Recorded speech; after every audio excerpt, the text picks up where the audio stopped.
આજરોજ હળવદ મુકામે હળવદ પોલીસ દ્વારા રેવન્યુ તંત્રની મદદ લઈને જે 100 કલાકમાં લિસ્ટ બનાવવામાં આવેલું હતું ગુનેગારોનું, એ ગુનેગારોની ગુનેગારી પ્રવૃત્તિ ઉપર અંકુશ આવે તે સારું તેમના દ્વારા જે ગેરકાયદે કૃત્યો કરવામાં આવ્યા છે તે દૂર કરવાનું કામ ચાલી રહ્યું છે।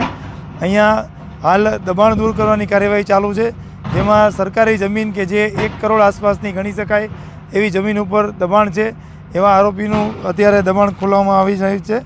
અહીંયા હળવદ પોલીસે છેલ્લા 15 દિવસની અંદર કામગીરી કરતાં કુલ 10 ડિમોલિશન કરીને અલગ અલગ જગ્યાઓ ખુલ્લી કરાવેલ છે અને 3માં હજી સંકલન કાર્યવાહી ચાલુમાં છે। અને આ જે જગ્યા છે એમાં આજની જે જગ્યા ખાલી થઈ રહી છે એ 1 કરોડ ઉપરની જગ્યા છે। PGVCL દ્વારા અલગ અલગ 8 કેસ કરવામાં આવ્યા જે ગેરકાયદે વીજ કનેક્શન મેળવવામાં આવેલા હતા, જેમાં 11,95,000નો દંડ કરવામાં આવ્યો છે અને પ્રોહિબિશનના પણ 2 કેસ કરવામાં આવ્યા છે। આમ જે ગુનેગારોનું લિસ્ટ બનવામાં પામેલ છે હળવદ પોલીસ સ્ટેશનમાં, તેની ઉપર કાર્યવાહી કરી અને ભવિષ્યમાં ગુના ન આચરે તે માટેની આ એક દાખલારૂપ કાર્યવાહી કરવામાં આવી રહેલ છે।